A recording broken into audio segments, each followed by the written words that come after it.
नमस्ते। जरा सोचिए, अगर कोई कहे कि जो पैसे बचाने की आदत हमें बचपन से सिखाई गई है वही असल में हमें गरीब बना रही है। सुनने में अजीब लगता है ना। आज हम इसी चौंकाने वाले आइडिया को समझने की कोशिश करेंगे।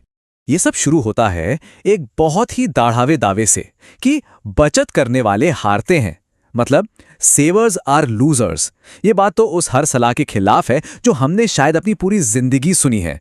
तो चलिए जरा गहराई में उतरते हैं और देखते हैं कि इसके पीछे का तर्क आखिर है क्या।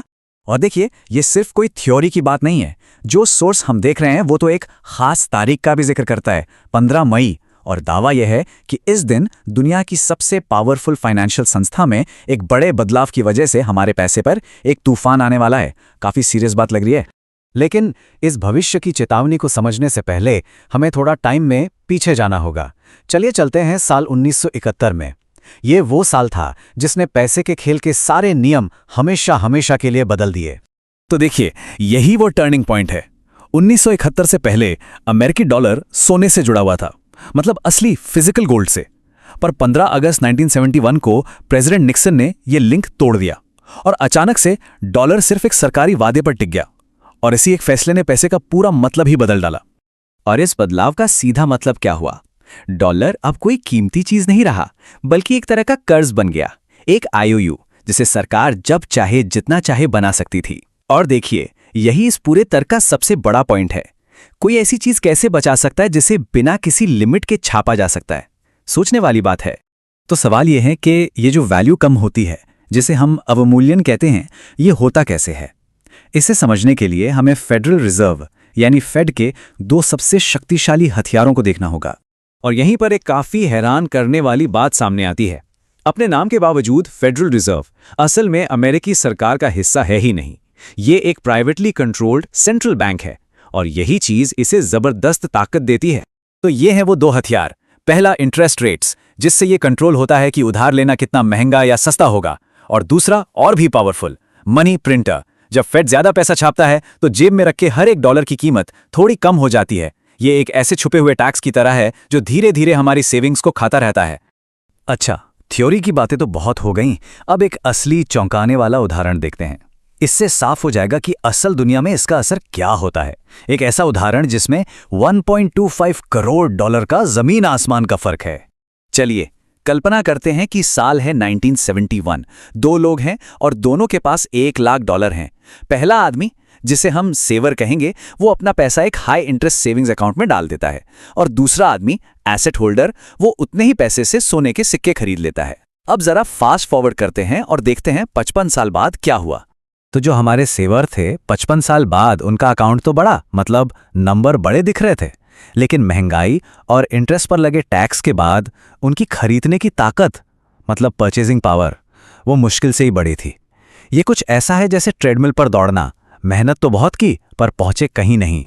और अब बात करते हैं उस आदमी की जिसने सोना खरीदा था। उसके वो 1 लाख डॉलर के सिक्के आज कितने के हैं? सुनकर शायद यकीन ना हो, आज उनकी कीमत है 1.25 करोड़ डॉलर। और जानते हैं सबसे जरूरी बात क्या है?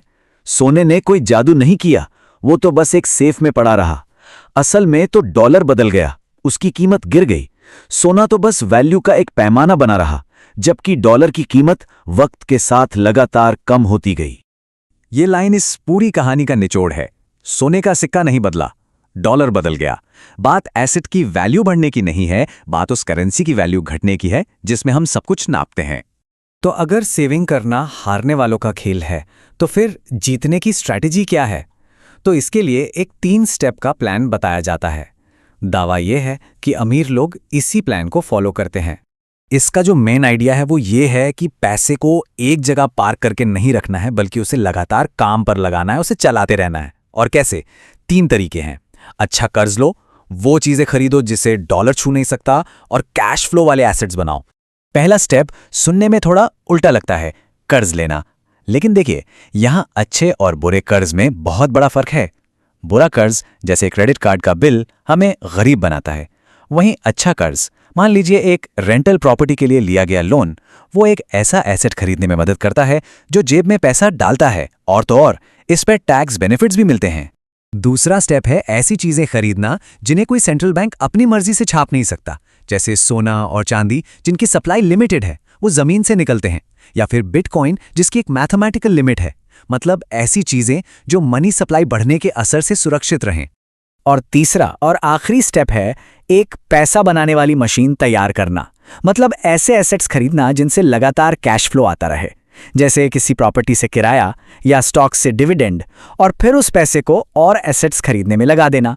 ये एक ऐसा साइकिल है जो खुद ब खुद चलता रहता है और वेल्थ बनाता है। तो कुल मिलाकर बात इस एक बुनियादी सोच पर आकर टिक जाती है कि पैसे के बारे में हम सोचते कैसे हैं। क्या इसे एक जगह पार्क करके रखना चाहिए या इसे हमेशा मूव करते रहना चाहिए, हमेशा काम पर लगाए रखना चाहिए? और यही हमें आखिरी और सबसे बड़े फर्क पर ले आता है।